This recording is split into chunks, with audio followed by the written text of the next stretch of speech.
본문 말씀을 가지고 프로테스탄트라는 제목으로 함께 말씀을 나누겠습니다.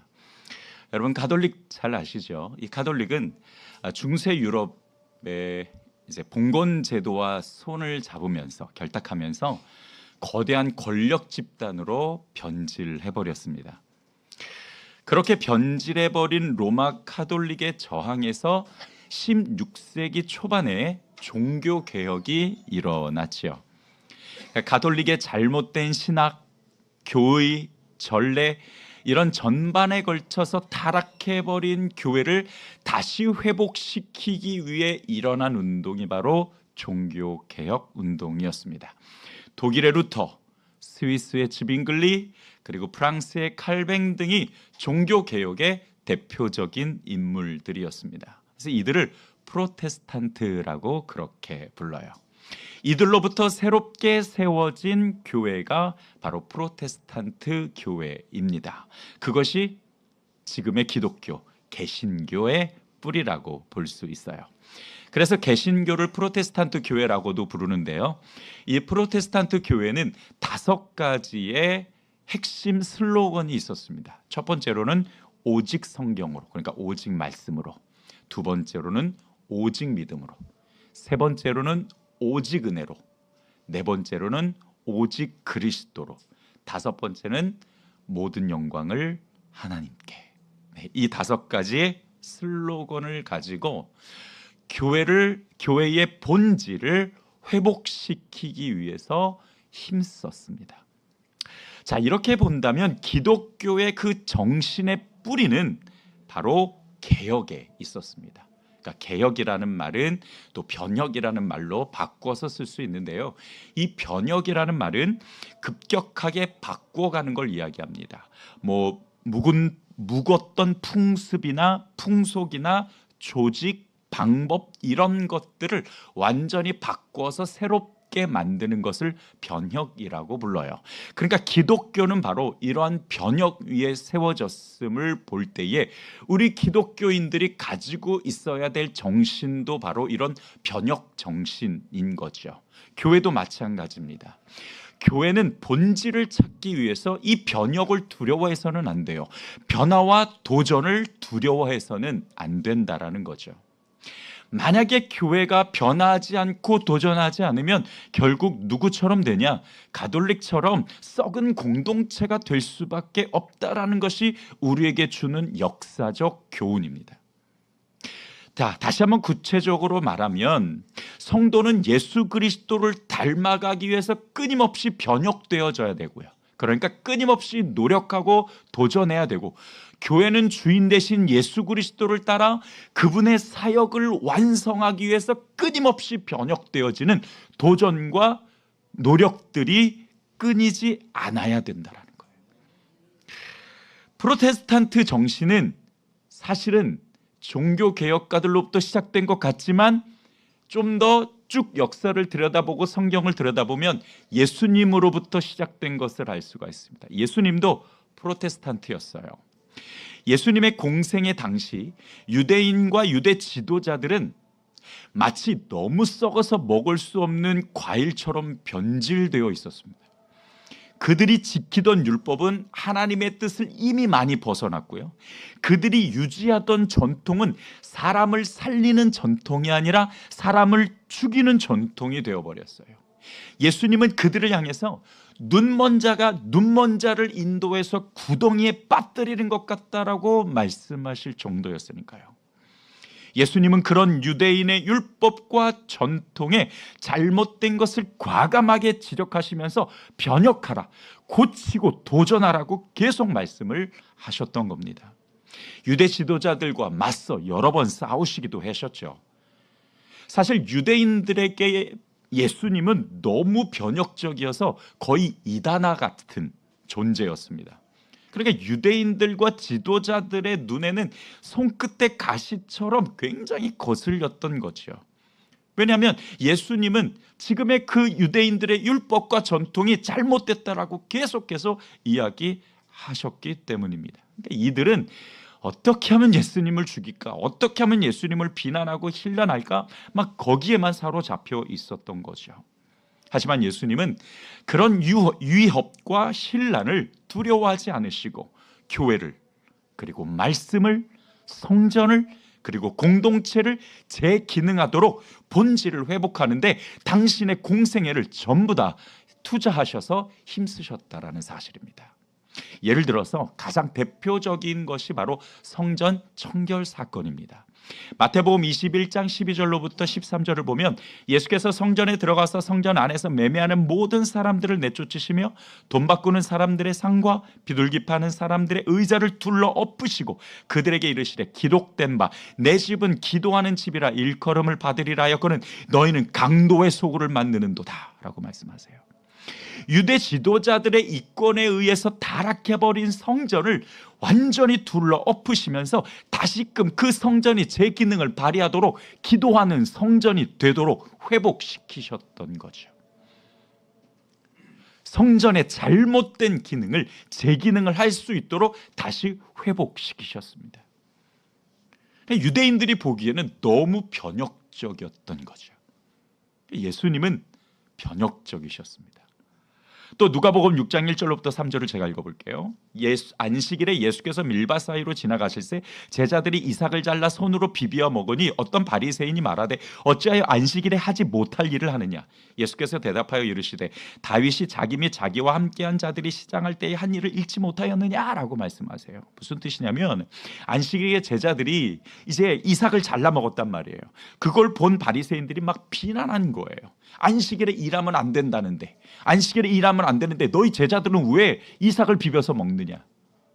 여러분 이해가 되세요? 제자들이 일을 했습니까? 배고파서 그냥 이삭을 비벼서 따서 그걸 먹었을 뿐입니다. 그러니까 이 유대인들은 안식일에 일을 하면 안 된다라는 이 율법을 완전히 잘못 해석한 거예요. 그런 바리새인들을 향해서 예수님은 인자가 안식일의 주인이야 라고 말씀하시면서 그들의 잘못된 개념을 완전히 바꾸어 주셨어요. 안식일의 본질이 무엇인지를 분명하게 말씀을 해 주셨던 거죠. 하나만 더 볼까요? 마태복음 6장 5절 제가 읽을게요. 또 너희는 기도할 때에 외식하는 자와 같이 하지 말라. 그들은 사람에게 보이려고 회당과 큰 거리 어귀에 서서 기도하기를 좋아하느니라. 내가 진실로 너희에게 이르노니 그들은 자기 상을 이미 받았느니라. 너는 기도할 때 내 골방에 들어가서 문을 닫고 은밀한 중에 계신 내 아버지께 기도하라. 은밀한 중에 보시는 내 아버지께서 갚으시리라. 유대 지도자들의 잘못된 기도를 지적하셨어요. 그리고 진짜 기도가 뭔지, 그 기도를 어떻게 해야 되는지를 가르쳐 주시면서 기도의 본질을 회복시키셨죠. 프로테스탄트가 교회의 본질을 회복하기 위해 도전한 사람들이었다면 예수님도 이렇게 프로테스탄트처럼 사역하셨다라는 겁니다. 구약의 율법을 편협하게 해석한 유대인들, 잘못된 전통으로 사람을 죽이던 그들의 신앙과 믿음과 공동체를 다시 세워나가셨던 거예요.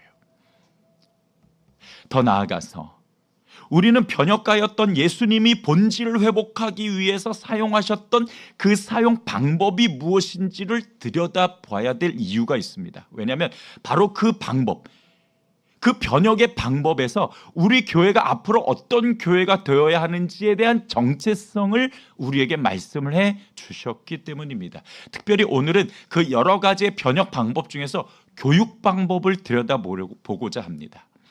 예수님은 이스라엘 공동체의 전통을 전달하는 교육보다는 각 개개인의 변화에 초점을 맞추는 교육을 실천하셨어요. 그래서 예수님은 굉장히 변혁가이셨다라고 신학자들도 평가를 합니다. 그러니까 유대인들은 늘 그 자기가 가지고 있던 전통을 유지시키는 방법만 가지고 있었던 거예요.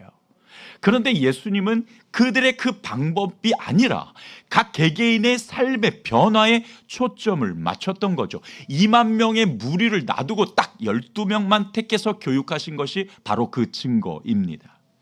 구약은 전통 전달을 위해서 반복과 암기를 포함한 교육적 훈련을 했고요. 예배, 의식, 절기를 통한 과거의 메시지 전달을 위한 행위를 중심으로 교육을 했어요. 그러니까 유대인 교육하면 여러분 뭐가 유명합니까? 그걸 제가 어떻게 알아요, 목사님? 맞아요. 어떻게 알아요? 그거는 쇠마교육 들어보셨어요? 예, 쇠마교육이 굉장히 유명한데 이 쇠마교육이 과거 전통을 전달하기 위한 교육 방법이었어요. 굉장히 훌륭한 교육이에요. 지금도 이 쇠마교육을 하는 교회들도 참 많아요.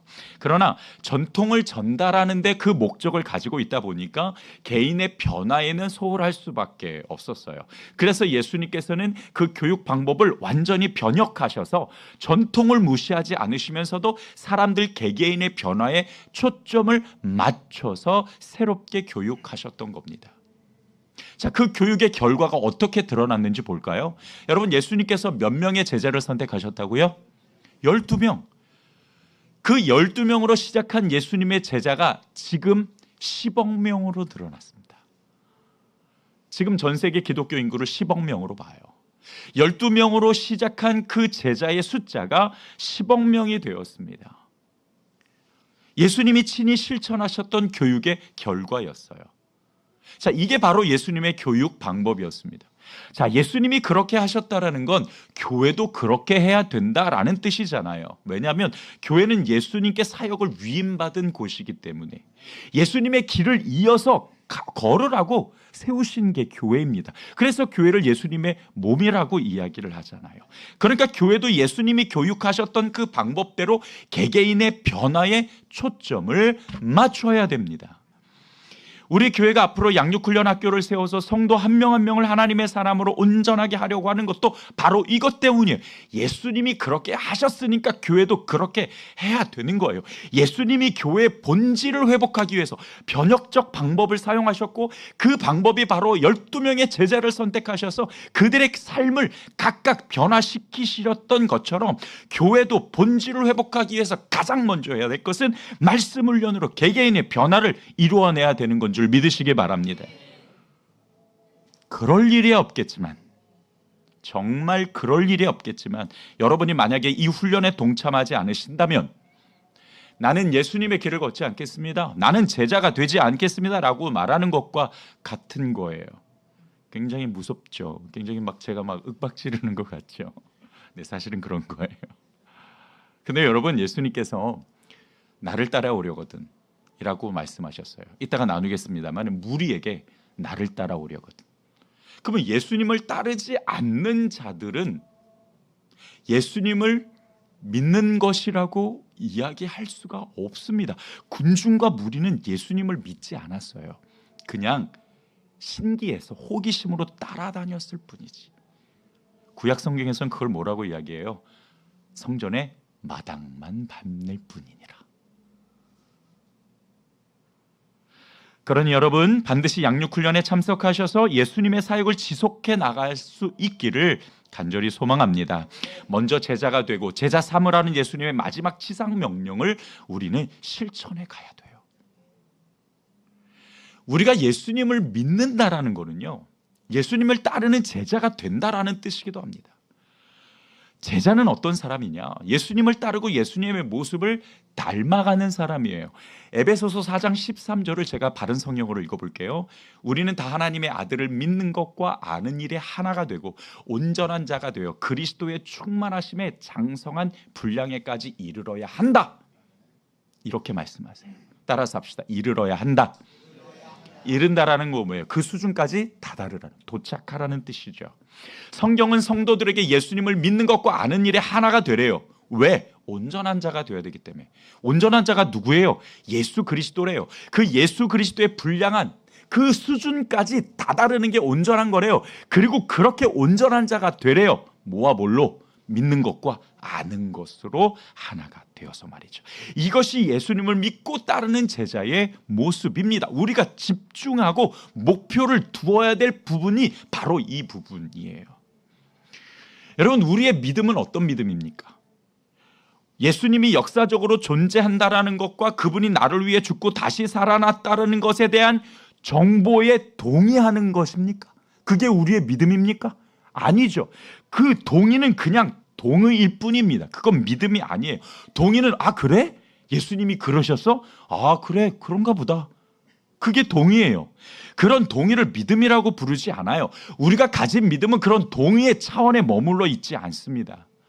우리의 믿음은 예수님이 나의 주인 되심을 인정하고 그분께 나의 삶을 모두 맡기고 나를 버리면서 그분을 따라가는 것. 그러니까 따라가는 것이 믿음이에요. 실천하고 행동하는 것이 믿음이라고요. 죽은 믿음과 산 믿음에 대해서 여러분 잘 아시잖아요. 죽은 믿음은 어떤 믿음이에요? 행동하지 않는 믿음이 죽은 믿음이에요. 믿음은 반드시 행동이 뒤따라야 된다라는 거예요. 여러분, 지금 우리는 신앙생활을 하고 있죠. 이 신앙이라는 말이요, 한문으로 정말 잘 풀어놨어요. 믿을 신 따를 앙. 믿고 따르는 것이 신앙이에요. 믿음이 있다면 신앙생활을 하는 거죠. 그러니까 믿는다라는 것은 당연히 따라야 되는 거예요. 내가 우리 장로님을 믿는다, 신뢰한다 그러면 장로님의 말을 듣고 아 그래요?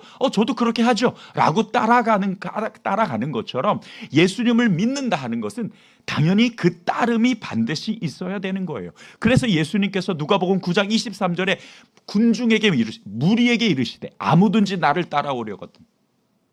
무리에게 말씀하셨어요. 그러니까 무리는 아직 제자가 아니에요. 그러니까 제자가 되라고 말씀하신 거예요. 너희가 나를 따라오려거든 자기를 부인하고 날마다 자기 십자가를 지고 나를 따를 것이니라.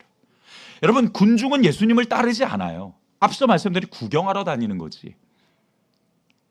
예수님을 따르는 자가 진짜 예수님을 믿는 자인 줄 믿으시기 바랍니다. 왜 아멘이 작아요? 다시 한번요. 믿으시기 바랍니다.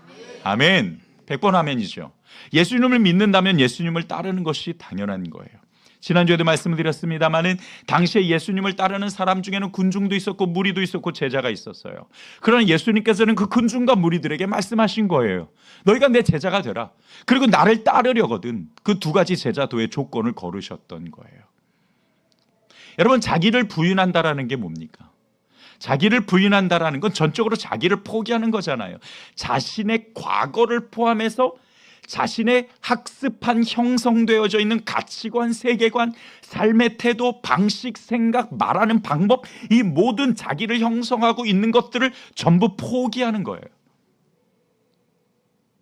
근데 여러분, 왜 포기해야 되는지 아십니까? 포기해야 되는 이유는 다시 세워야 되기 때문에 포기를 하는 거예요. 포기하지 않으면 세워질 수 없어요. 그러니까 예수님이 말씀하시는 자기를 부인하라는 것은 뭐냐면 그냥 단순히 자기를 내려놓는 차원으로 끝나는 것이 아니라 자기가 가지고 있는 그 과거의 것들을 다 부셔버리고 그리고 거기에 새로운 것을 리빌딩하라는 거예요. 그 새로운 게 뭐예요? 예수 그리스도의 말씀. 그걸로 다시 자신의 인생과 가치관과 자신의 목표를 세우라는 거예요. 이것이 바로 포기해야 되는 이유이기도 합니다. 그러니까 포기를 단순히 포기로만 생각하시면 안 돼요. 포기하면 그 다음부터는 반드시 새로 하나님의 것으로 세워야 된다는 거죠. 그렇게 하려면 여러분 생각해 보세요. 자기를 포기하는 게 쉽습니까? 여기서 쉽다라고 얘기할 수 있는 분이 누가 있습니까? 자기의 가치관, 삶의 태도, 세계관, 방식, 말하는 방법 등 이런 모든 것들을 다 내려놓는 게 쉽습니까? 금요일 날 생각을 생각하라라는 제목으로 함께 말씀을 나눴어요. 생각을 검증하고 자신의 생각을 필터링해라. 이게 진짜 하나님이 주시는 생각이지 예수 그리스도의 말씀에 근거한 건지 필터링해라.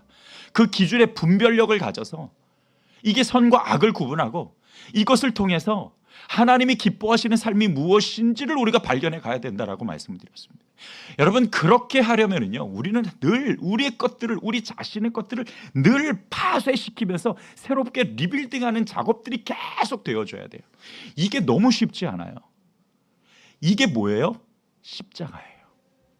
날마다 자기 십자가를 지라는 것은 그 십자가를 지라는 것은 그렇게 자기를 파쇄시키고 다시 하나님의 방법으로 세워가는 데 있어서 치러야 될 대가와 희생을 감당해야 된다는 거예요. 여러분, 예수님에게 십자가는 뭐였습니까? 하나님의 뜻이었죠. 하나님께서 이 세상을 구원하라고 주신 하나님의 뜻, 그것이 예수님의 십자가였잖아요. 여러분, 우리의 십자가는 남편이 아니에요. 우리의 십자가는 자식이 아니고 마누라가 아니에요. 우리의 십자가는 내가 나를 파쇄시키고 그 가운데 다시 하나님으로 세우기 위해서 치러야 될 대가와 희생이 그것이 십자가예요. 그래서 날마다 자기 십자가를 지라고 말씀하신 이유가 바로 거기에 있는 거예요. 그런데 여러분, 진짜 놀라운 사실이 하나 있어요. 어려운 일이지만 이렇게 자기를 파쇄시킬 때에 어떤 현상이 드러나냐? 내 안에 있는 하나님의 형상이 드러나기 시작해요. 왜 그런지 아십니까? 우리는 누구의 모습대로 지음받았어요? 하나님의 형상대로 지음받았어요. 내가 어머니의 모태에 있을 때에 하나님께서는 나의 오장육부를 다 만드시고 나의 생각과 그리고 나의 영을 만드시고 그러면서 하나님의 형상으로 다 빚으셨거든요. 그러니까 내가 학습되어져 있는 나의 세계관과 나의 태도와 말과 이 모든 생각과 가치관, 이 모든 것들이 다 파쇄되면 파쇄될수록 내 안에 하나님이 지으신 하나님의 형상이 서서히 드러나기 시작해요. 진짜 놀라운 사실이에요. 그러니까 내가 죽으면 내 안에 계신 예수 그리스도가 살아나는 겁니다. 이것이 바로 우리가 가진, 내가 가진 믿음의 정체성이고 내가 현재 가는 믿음의 모습들입니다. 그러니까 예수님을 믿는다라는 것은 다시 다른 어떤 정보적 차원을 해서 동의하는 것이 아니라 결단하고 살아내서 그리스도의 제자로서의 삶을 실천해 가는 것이, 그것이 나의 믿음의 모습. 믿음을 가졌다라고 한다면 그렇게 살아가는 거예요. 믿음이 있으면 그렇게 살아가는 거예요. 작은 예수로. 여러분, 이번 주에 우리가 한 주를 살았습니다. 어떤 예수의 모습으로 사셨습니까? 라고 질문하면 부끄러워요. 저도 마찬가지예요. 그럴 수밖에 없어요. 그러나 우리는 끊임없이 예수 그리스도의 장성한 분량에 이르기까지 도전하고 또 도전하는 변혁 정신을 잃어버리면 안 돼요. 기독교는 그런 변혁 정신 위에 세워졌어요. 프로테스탄트 우리 또한 계속 끊임없이 노력하고 훈련해서 성장하고 나아가는 모습을 가져야 된다는 사실입니다. 우리는 이제 제자가 되어줘야 돼요. 제자인 척, 제자와 비슷한 사람이 아니라 예수님을 믿고 아는데 하나가 되어서 예수님을 닮아가는 사람, 진짜 제자가 되어야 한다고요. 그런 제자가 되기 위해 도전하고 훈련하는 성도들이 되기를 주님의 이름으로 축원드립니다. 많이 불편하신가 봐요. 아멘이 점점 작아지는 거 보니까 불편해요. 여러분, 원래 하나님의 말씀은 날성검과 같아서 찌르고 쪼개는 거예요. 안 아프면 말씀이 아니에요. 아파야 돼요. 안 아프면 뭔가 이상한 거야. 설교가 이상하든 받는 내가 안 받는 거거든, 아니면 내가 골라 잡아서 설교를 듣는 것이든 뭐가 이상한 거예요. 원래 말씀은 아파요. 왜요? 그래야 내가 내 안에 있는 거짓되고 잘못된 것을 다 드러낼 수 있기 때문에. 여러분, 수술이 아파요, 안 아파요? 어떻게 하세요? 이거 마취하는데 얼마나 아프면 마취를 하겠어요? 못 견디니까 마취를 하는 거잖아요. 여러분, 하나님의 말씀의 검은 아픈 거예요. 오늘 내가 이 말씀에 아멘하기가 참 힘들어요. 그래도 아멘해야 되는 이유는 예수님이 그렇게 살라고 하셨기 때문입니다. 그 말씀에 우리가 어떻게 할 거예요? 이 말씀은 예수님, 나는 좀 어렵고 나한테는 좀 부담스러워요. 이 말씀은 좀 뺄게요. 이거는 복이네. 이건 내가 받아야지. 이거 희생은 내가 할 수 없어요. 빼고. 이거는 은혜네, 내가 받아. 여러분, 이렇게 하시면은 안 되죠. 그거는 말씀을 받는 자세. 그렇게 만약에 말씀을 받는다면 그분은요, 하나님을 믿는 게 아니에요. 자기가 만든 우상을, 하나님처럼 생긴 우상을 믿는 것일 뿐이지. 그런 우상들이 우리한테 굉장히 많아요, 사실은. 아무튼 우리가 예수 그리스도를 닮아가고 그리스도의 장성한 분량에까지 이르는 제자로서의 삶을 살아가는 것, 그것이 진짜 내가 가진 믿음의 정체고 내가 믿음을 가졌다면 그렇게 해야만 한다라는 거예요. 더 나아가서 우리 성도뿐만 아니라 우리 공동체, 교회도 항상 변혁적이어야 합니다. 늘 변화가 있어야 된다는, 교회도 변화가 있어야 돼요. 왜냐하면 교회는 예수 그리스도의 몸이잖아요. 몸이 계속 움직이지 않으면 기능이 멈춰버리죠. 여러분, 우리의 몸이 지금, 여러분은 잘 모르시겠지만 심장은 엄청 뛰고 있어요. 왜? 피를 돌게 해야 되니까. 여러분, 심장한테 명령하셨어요? 뛰라고? 우리는 우리는 그냥 잊어버리고 살아가는데 심장은 늘 뛰어요. 그리고 세포는 늘 생성되어져요. 그리고 우리의 몸은 늘 움직이죠. 여러분, 살아있다라는 것은 움직인다라는 뜻입니다. 움직임이 멈추면 뭐라고 얘기할까요? 죽었다라고 이야기해요. 교회도 마찬가지예요. 교회가 움직여야만 그 교회는 살아있는 교회예요. 그리고 여러분, 움직이다 보면은요, 아파요. 고통이 와요. 막 움직이다 보면 어딘가에 부딪히기도 해요. 막 움직이다 보면 다치기도 해요. 움직이니까 그게 그렇게 되는 거예요. 여러분, 지금 우리 교회가 그런 과정을 겪고 있잖아요. 아프기도 하고 갈등도 있고 또 때로는 힘들기도 해요. 근데 왜 그런 줄 아십니까? 살아있기 때문에 그런 거예요. 살아있는 교회는 원래 갈등도 겪고 아프고 하는 거예요. 죽은 교회는 마귀도 안 건드리지만 죽은 교회는 그런 아픔도 없어요. 맨날 피해가려고 하지. 지금 우리가 겪고 있는 이 과정이 우리가 낙심할 필요가 없습니다. 우리는 지금 완성된 모습이 아니라 완성되어 가기 위해 갈등을 겪고 아픔을 겪고 있는 거고, 그거는 당연한 거예요. 물론 뭐 계속 똑같은 갈등만 겪고 있으면 그것 또한 문제겠지만, 성장해서 다음 단계로 넘어가야 되는데 못 넘어가는 거니까 문제겠지만, 우리 교회가 겪고 있는 아픔을 너무 자연스러운 거예요. 이것을 이상한 눈으로 바라보지 마세요.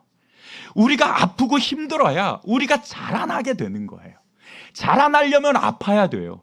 여러분, 예수님께서는요, 영광과 함께 뭐도 받아야 될지나 고난도 받아야 될지라고 말씀하셨어요. 영광을 보려면은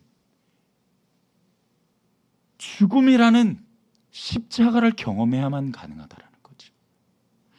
여러분, 저희 막내가 초3이에요. 이렇게 하고 막 인사했던 그 막내 있잖아요. 초3이에요. 어느 날 저한테 와서 아파 왜 아파요 어디가 아파, 무릎이 아프고 여기 허벅지가 아프고 막 근육이 또 아파요. 왜 아파요? 근육통 아니 성장통이에요. 성장통. 자라나니까 아픈 거예요. 어느 날 손 봤는데 손에 허연 게 막 다 벗겨지고 그래요. 아빠 이거 왜 이래? 너 자라나고 있어서 그래. 성장하고 있어서 그래. 맞아요. 성장하려면 아플 수밖에 없어요. 여러분, 우리 교회가 왜 이렇게 힘들고 또 때로는 갈등이 있고 아프냐? 예수 그리스도까지 자라나려고 하는 겁니다. 그걸 성장통이라고 불러요. 어느 교회는 없을까? 어느 교회는 안 겪을까? 다 똑같습니다. 중요한 것은 그것을 바라보는 우리의 시각이고 그것을 대처하는 우리의 마음이에요. 아, 그래. 하나님께서 이렇게 해주신 것은 우리로 하여금 더 성장하라고, 우리의 부족한 모습들을 우리가 뛰어넘어서 그리스도에게까지 자라나라고 하는 거예요. 제가 기도하면서 그 응답을 받고 나니까 너무 감사하더라고요. 하나님이 우리 교회를 향한 뜨거운 가슴을 가지고 계시구나. 우리가 이젠 성장하고 변화하는 데 목표를 두고 집중하고 달려가야 되겠구나. 그걸 느낄 수 있었어요. 하나님, 우리 교회 주신 비전이 뭡니까? 하나님, 우리 교회 주신 하나님의 음성이 뭡니까? 놓고 계속 기도하는데 그 마음을 주세요. 내가 너희를 향한 뜨거운 가슴을 갖고 있어. 내 뜻을 이루는 교회가 되어야 돼. 내 뜻을 이루는 교회가 되어야 돼. 그 감동이 계속 물밀듯 밀려와요. 맞아요. 하나님이 뜻을 이루시는 교회. 하나님의 뜻을 이루는 우리가 아니라, 우리가 어떻게 하나님의 뜻을 이뤄요? 내가 뭔데? 안 돼요. 하나님이 뜻을 이루시는 교회. 그러기 위해서 때로는 아프기도 하고 갈등도 겪는 겁니다. 교회가 교회로서의 본질을 찾기 위해서, 그 본질을 회복하기 위해서 우리는 끊임없이 도전하고 또 변화되어져야 돼요. 그래서 성장통도 겪어야 됩니다. 그래서 우리는 스스로 이런 질문을 던져야 돼요. 과연 교회는 어떻게 본질을 찾아가야 할까? 따라서 합시다. 교회가 어떻게 본질을 찾아가야 할까? 끊임없이 질문을 던져야 돼요. 물론 그 질문은 어쩌면 제가 던져야 될 거죠. 그리고 그 질문에 대한 해석을 여러분과 함께 나누고, 여러분과 함께 이제 이 교회를 하나님이 기뻐하시고 인정하시는 교회로 세워나가는 것, 이제 우리가 그것이 할 일이에요. 이제 여러분, 우리는 뒤도 옆도 돌아볼 시간도 없을 거예요. 하나님이 주신 그 목표, 그 비전을 향해서 걷는 것조차 막, 이제 우리가 막 마라톤 안 하다가 하려면 막 버겁듯이 이제는 막 달려가려면 어마어마 버거울 거예요. 그러나 그 버거움이 얼마나 기쁨의 버거움일까? 본질을 회복하고 하나님의 교회로서 인정받고 하나님의 역사와 하나님의 뜨거운 은혜들이 부어지고 성령의 충만하심이 부어지는 그 교회, 여러분 상상해 보셨어요? 가슴이 떨리잖아요. 나만 그런지 모르겠지만 어쨌든 저는 가슴이 막 떨립니다. 성령이 기름 부시고 역사하시는 그 교회의 모습을 상상해 보면 막 뜨거운 피가 올라와요. 하나님이 계획하시는구나. 하나님이 하시는구나.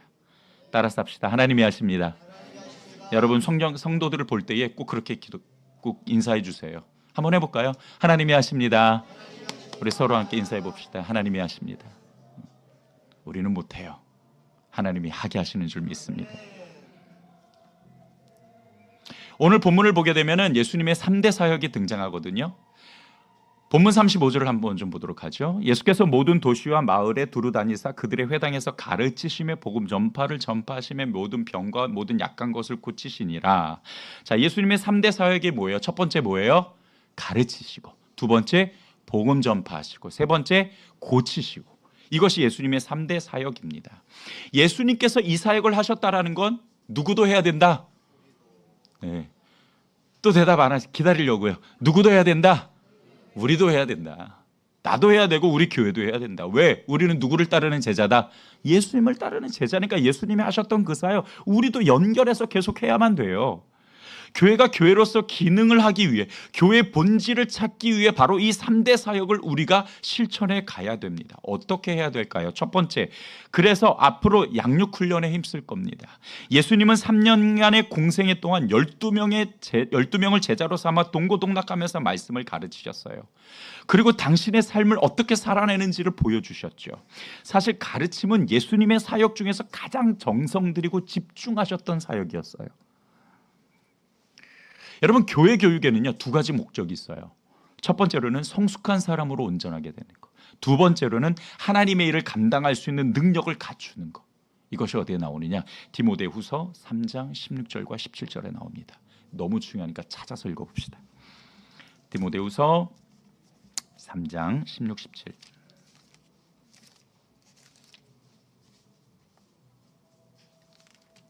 자막 없으니까 엄청 불편하시죠? 그래도 우리 직접 한번 찾아서 한번 좀 읽어봅시다. 디모데후서 3장. 페이지 수로는 345페이지 정도 있어요. 자, 구약에 찾으시는 분들은 다 신약으로 넘어오셔서 신약 성경 345페이지 디모데후서 3장 16절 17절 다 찾으셨지요? 우리 함께 읽어봅시다. 시작. 모든 성경은 하나님의 감동으로 된 것으로 교훈과 책망과 바르게 함과 의로 교육하기에 유익하니 이는 하나님의 사람으로 온전하게 하며 모든 선한 일을 행할 능력을 갖추게 하려 함이라. 아멘. 예수님께서는 제자들을 교훈하고 책망하시고 바르게 의로 교육하셨어요. 근데 그 목적이 뭐냐? 첫 번째, 하나님의 사람으로 온전하게 하기 위해서. 두 번째로는 하나님의 일을 감당하게 하기 위해서 그렇게 하셨습니다. 예수님이 제자들을 말씀으로 교육하신 이유가 바로 여기에 있으셨어요. 예수님께서 가르치는 사역에 집중하셨던 건요, 단지 사역자를 기르시기 위한 게 아니었어요. 그들로 하여금 하나님의 사람이 먼저 되게 하셨던 겁니다.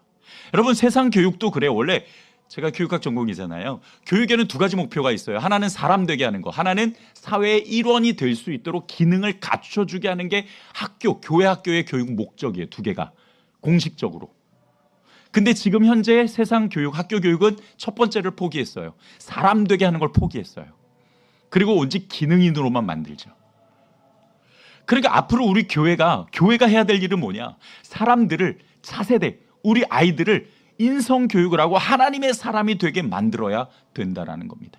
교회가 해야 될 일이 뭐야? 똑같아요. 우리 성도들이 하나님의 사람이 되게 만드는 거예요. 사람이 되게 만드는 거예요.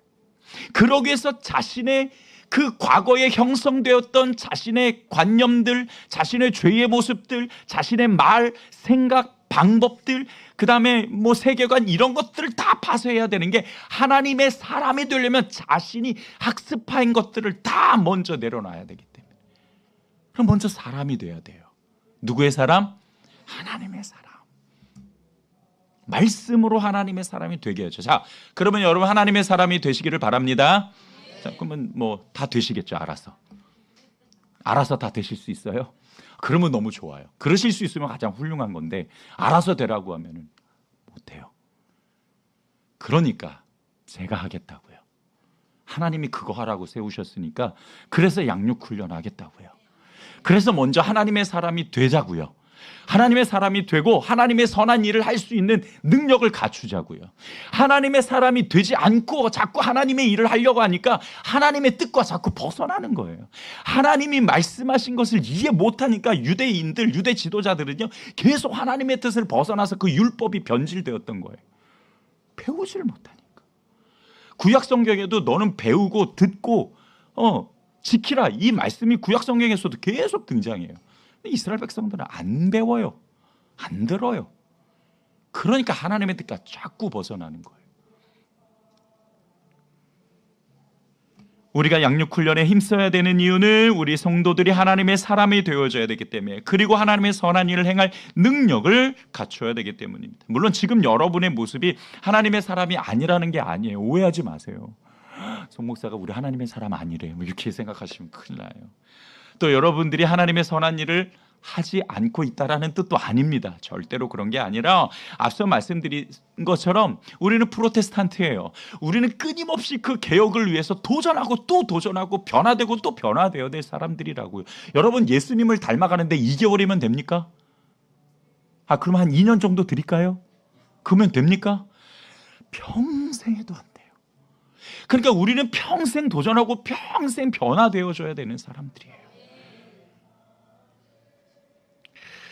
그렇게 더 평생 애쓰고 도전하자고 여러분께 말씀을 드리는 겁니다. 우리는 잘할 수 있습니다. 불안하신가 봐요. 아니에요. 제가 잘할 수 있도록 도와드려요. 제가 또 양육훈련 거의 20년을 넘게 한 전문가이기 때문에 여러분들의 삶의 말씀으로 어떻게 변화되는지 여러분 경험하시면 너무 감격적일 거예요. 예. 아무튼 그건 나중 일이고요. 아무튼 우리는 이제 이 말씀으로 우리가 하나님의 사람이 되고 하나님의 선한 일을 행할 수 있는 능력을 갖추도록 사역, 예수님이 가르치는 사역을 했듯이 우리도 이 사역에 앞으로 더욱더 집중할 거니까 여러분 함께 동참해 주시기를 부탁드립니다. 두 번째로 교회는 전도와 선교에 힘써야 돼요. 예수님께서 본격적으로 사역을 시작하실 때 가장 먼저 하신 게 뭐냐? 복음 전파였죠. 마가복음 1장 38절을 보면 우리가 다른 가까운 마을들로 가자, 거기서도 전도하리니 이는 내가 이를 위하여 왔노라. 따라서 합시다. 내가 이를 위하여 왔노라. 뭘 위하여? 이를 위하여. 그 이가 뭐예요? 전도하러. 예수님이 전도하러 이 땅에 오셨대요. 그러면 예수님을 따르는 우리도 뭐 해야 돼요? 또 약해져. 못해도 여러분 대답은 크게 하셔야죠. 우리도 뭐 해야 돼요? 전도해야 돼요. 근데 여러분 지금 세상은요, 이 전도가 너무 힘든 세상이에요. 더군다나 우리 기독교 이미지가 너무 안 좋아져가지고 사람들은 복음을 들으려 하지 않아요. 그럼에도 해야 되는 이유는 이 복음만이 생명을 살릴 수 있는 유일한 방법이기 때문입니다. 고린도전서 1장 21절을 보면 하나님께서 전도에 미련한 것으로 믿는 자들을 구원하시기를 기뻐하셨도다. 사람들이 보기에는 전도는 미련해 보여요. 그러나 하나님은 기뻐하세요. 왜? 그거 외에는 하나님을 전할 방법, 예수 그리스도를 전할 방법이 없잖아요. 누군가는 전해야 들을 거 아닙니까? 그러니까 전해야 듣는다면 내가 전해야죠. 예수 그리스도의 제자니까. 그래서 우리가 복음 전도에 힘써야 됩니다. 이것을 위해서 앞으로 우리에게는 행축 전도 방법을 적용할 거예요. 행축이 뭐냐면 행복한 사람들의 전도 축제를 줄여서 행축이라고 해요. 이 행축을 통해서 여러분이 좀 더 관계 전도를 잘할 수 있도록 시스템화 되어져 있는 거거든요. 이게 너무 좋아요. 제가 이제 나중 비전 설명회 때 이걸 자세히 가르쳐 드릴 텐데, 이 행축을 통해서 우리 성도들이 노방전도도 물론 이제 수요일부터 하지만 여러분들이 여러분들의 관계 속에서 그들에게 복음을 전하고 교회 데려올 수 있도록 이제 교회가 여러분들을 도와드릴 겁니다. 함께 발맞추어 나가 주실 수 있기를 주님의 이름으로 축복합니다. 또한 선교도 이제 실천해야 돼요. 선교도 실천해야 되는데 선교에는 두 가지가 있죠. 보내는 선교가 있고 가는 선교가 있습니다. 물론 보내는 선교도 중요해요. 그러나 가는 선교도 중요합니다. 그래서 앞으로 우리 교회가 매년 한두 번 정도 제 기획으로는 2번을 가질 건데 어쨌든 뭐 상황이 어떻게 될지 저도 잘 모르니까 그러나 반드시 한두 번 정도는 이제 매년 단기 선교를 갈 겁니다. 특별히 이제 올해도 겨울에 단기 선교를 지금 제가 기도하고 있거든요. 그래서 그 단기 선교를 통해서 그 선교의 현장에서 선교사들이 어떻게 사역을 하고 또 이 선교의 현장에서 하나님이 어떻게 놀랍게 역사하시고 기름 부으시는지를 우리가 맛보면은요, 우리가 더 은혜 받아요. 그 선교를 통해서 우리 안에 있는 그 복음의 생명력이 막 피 끓듯 막 끌어오릅니다. 얼마나 감격스러운지 몰라요. 제가 부교육자 하기 전에 이제 또 사역을 했으니까 그때는 매년 단기 선교를 갔어요. 그 단기 선교를 하면서 우리 성도들의 믿음과 신앙이요 너무 성장을 많이. 왜? 그 선교의 가장 최전방에 있는 모습을 보니까 너무 감격스럽고 사실 너무 어렵지만 그러나 그 모습을 통해서 하나님의 역사를 볼 수 있거든요. 그러니까 우리 성도들이 하나님을 만나요. 그 현장에서. 우리는 지금 후방에 있으니까 지금 전방에서 무슨 일이 벌어지는지 모르잖아요. 그러니까 우리가 직접 전방에 뛰어들어서 하나님의 그 복음의 현장에서 어떤 일이 벌어지는가를 우리 눈으로 목도하고 체험하다 보면 너무 감격스럽고 내 안에 있는 묻혔던 복음의 생명들이 다시 일어납니다. 그래서 매년 이제 선교를 도전해서 가려고 할 거예요. 여러분 같이 도전하셔서 또 같이 함께 하셔서 그 하나님의 놀라운 은혜의 감격을 경험할 수 있기를 주님의 이름으로 축복합니다. 마지막 세 번째로 이제 우리 교회는 지역을 더욱더 많이 섬길 겁니다. 예수님이 병들고 약한 자들을 돌보시고 치료해 주신 것처럼 우리 교회도 그렇게 해야 돼요. 특히 하나님께서는 구약 성경에 보면은요, 약자 보호법이라고 있어요. 약자 특별 보호법. 하나님은 약자들을 특별하게 보호하셨어요. 그 약자의 대표적인 것이 고아와 과부. 그러니까 구약 성경을 보면 고아와 과부 많이 나와요. 이게 뭐냐면 한마디로 약자들입니다. 하나님께서는 그 약자들을 특별하게 생각하시고 그들을 향한 마음이 굉장히 크세요. 그래서 우리도 그분의 마음을 가지고 우리 교회가 어떻게 하면은 이 세상에 약자들을 도울 것인가 정말 많이 고민해야 돼요. 그래서 우리 성도들도 그 약자를 돕기 위해서 노력하고 봉사할 수 있어야 됩니다. 제가 예전에 노숙자 사역을 했어요. 어떻게 하면 이 약자를 도울 수 있을까? 가장 바닥이라고 할 수 있는 게 뭘까 생각을 하다가 노숙자 사역을 했습니다. 뭐 별거 없어요. 가서 장갑 나눠주고 따뜻한 차 주고 뭐 먹을 거 주고 이 정도예요. 특별히 할 거 없어요. 근데 그들이 그것을 받으면서 이거 왜 줘요? 뭐 어느 교회에서 나와서 그런 얘기도 안 해요. 좀 더 힘내시라고요. 그거 그렇게 감동스러워해요. 아무 대가 없이 주는 거잖아요. 그것이 사랑이잖아요. 그것이 우리에게 주신 복음이잖아요. 그래서 우리 교회도 이렇게 약자들을 지역을 섬기는 그런 앞으로의 시도들이 계속적으로 있을 텐데 여러분들의 도움이 없이는 안 돼요. 뭐 계속 교회가 뭐 돈 얼마 이렇게 지원한다고 그게 다는 아니잖아요. 반드시 해야 될 것들이 있으니까 우리 성도들이 함께 꼭 동참해 주시기를 주님의 이름으로 축복합니다. 말씀을 정리하겠습니다. 예수님의 3대 사역은 세상 모든 교회와 성도들이 반드시 이루어 나가야 될 본질적 사역이에요.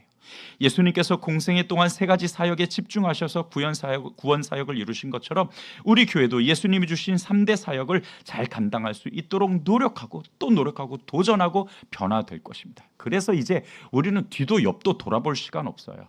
그래서 앞으로 이런 슬로건을 가질 겁니다. 따라서 합시다. 과거는 침묵하고 현재는 격려하고 미래는 기대하자.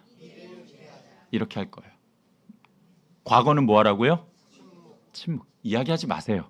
과거에 어떤 일이 있었던, 과거에 어떤 모습이 있었던, 과거에 어떤 그 모든 것들이 다 하나님까지 자라나기 위해서 주신 은혜이기 때문에 우리가 그런 것에 대해서 뭐 특별하게 생각할 필요 없어요. 과거에 대해서는 침묵하라. 그리고 현재는 어떻게 해요? 격려하라고요. 지금 우리가 성도들끼리 함께 격려해서 하나님의 그 뜻을 이루어 가야 되는 거예요. 미래는 어떻게 해요? 기대하라. 하나님이 어떻게 일하실지, 하나님이 어떻게 하실지를 기대하면서 우리가 함께 발맞춰 나아가야 됩니다. 우리 교회가 하나님의 뜻을 이루시는 교회가 될 수 있도록 함께 나아갈 수 있기를 주님의 이름으로 축복합니다.